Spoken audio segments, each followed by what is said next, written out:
Livro O Gênio Céltico e o Mundo Invisível. De Leon Denis, 1927. Introdução. No meio da crise que sofremos, o pensamento se inquieta e se interroga, ele pesquisa as causas profundas do mal que atinge todas as formas da nossa vida social, política, econômica e moral. As correntes de ideias, de sentimentos e de interesses se chocam violentamente, e de seus choques resulta um estado de perturbação, de confusão e de desordem que paralisa toda a iniciativa e se traduz por uma incapacidade de se achar o remédio. Parece que a França perdeu a consciência de si mesma, de sua origem, de seu gênio e de sua função no mundo. Enquanto outras raças, essencialmente realistas, procuram um objetivo, tanto mais preciso e mais bem determinado quanto mais material, a França sempre hesitou, no curso de sua história, entre duas concepções opostas. E assim se explica o caráter intermitente de sua ação. Ora ela se diz céltica, e então apela para esse espírito de liberdade, de retidão e de justiça que caracteriza a alma da Gália. É a intervenção desta, ao despertar de seu gênio, que é preciso atribuir à instituição das comunas da Idade Média e à obra da Revolução. Ora ela se crê latina, e desde então vão reaparecer todas as formas de opressão monárquica ou teocrática, a centralização burocrática e administrativa, imitada dos romanos, com as habilidades, os subterfúgios de sua política e de seus vícios, a corrupção dos povos envelhecidos.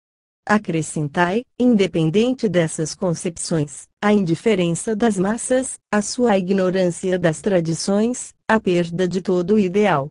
É às alternâncias dessas duas correntes que é preciso atribuir a hesitação do pensamento francês, os desníveis, as bruscas reviravoltas de sua ação através da história.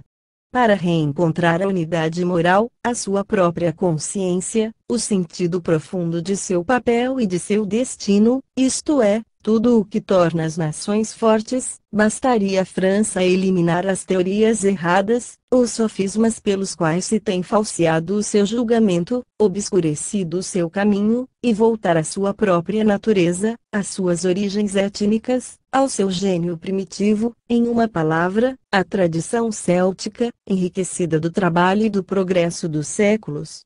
A França é céltica e não há dúvida possível sobre esse ponto. Nossos mais eminentes historiadores atestam tal fato, e com eles numerosos escritores e pensadores, entre os quais os dois Thierry, Henri Martin, J. Michelet, Edgar Quinet, Jean Reinald, Renan, Émile Faguet e muitos outros. Se nós somos latinos, dizem eles, pela educação e pela cultura, somos celtas pelo sangue, pela raça. Darbois de Jubainville sempre nos repetiu, tanto nos seus cursos no Colégio de França, como nos seus livros, há 90% de sangue gaulês nas veias dos franceses. Com efeito, se consultarmos a história, veremos que, após a queda do Império, os romanos, em massa, ultrapassaram os Alpes e ficaram muito pouco na Gália.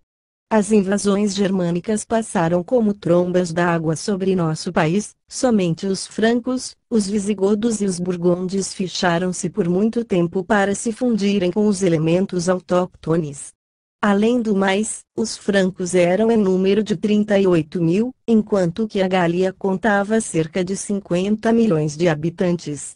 Pode-se questionar como uma vasta terra pôde ser conquistada com tão fracos meios. Essa questão, edição Haraucourt, da Academia Francesa, explica-nos num artigo substancial, publicado na revista La Lumière, de 15 de janeiro de 1926, de que trataremos mais adiante.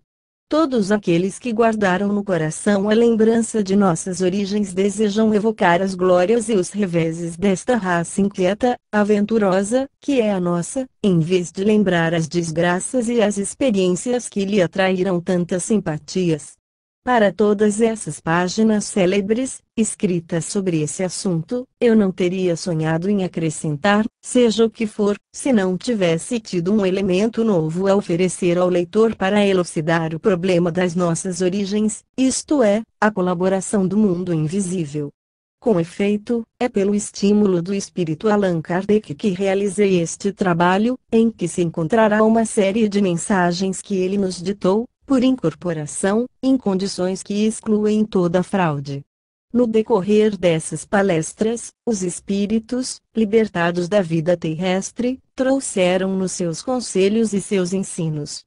Como se verá em suas mensagens, Allan Kardec viveu na Gália, no tempo da independência, e ele foi um druida.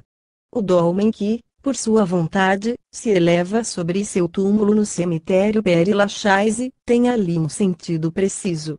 A doutrina espírita, que o grande iniciador condensou e resumiu em suas obras por meio das comunicações de espíritos, obtidas em todos os lugares do globo, coincide, em suas grandes linhas, com o druidismo e constitui um retorno às nossas verdadeiras tradições étnicas, amplificadas pelo progresso do pensamento e da ciência e confirmadas pelas vozes do espaço. Essa revelação marca uma das fases mais altas da evolução humana, uma era fecunda de penetração do invisível no visível, a participação de dois mundos em uma obra grandiosa de educação moral e de refundição social. Sob esse ponto de vista, suas consequências são incalculáveis. Ela oferece ao conhecimento um campo de estudo sem limites sobre a vida universal. Pelo encadeamento de nossas existências sucessivas e pela solidariedade que as religa, ela torna mais rigorosa a noção dos deveres e das responsabilidades. Mostra que a justiça não é uma palavra vã e que a ordem e a harmonia reinam no cosmo. A que devo atribuir este grande favor de ter sido ajudado, inspirado, dirigido pelos espíritos dos grandes celtistas do espaço? Pelo que me disse Allan Kardec, vivi no oeste da Gália minhas 3 primeiras existências humanas e sempre conservei as impressões dos primeiros tempos. Na vida atual, com 18 anos, li o Livro dos Espíritos, de Allan Kardec, e tive a intuição irresistível da verdade.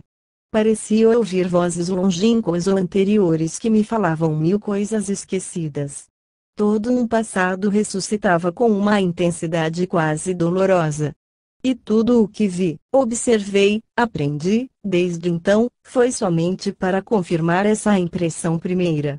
Este livro pode, então, ser considerado, em grande parte, como uma elaboração desse além, para onde logo vou retornar.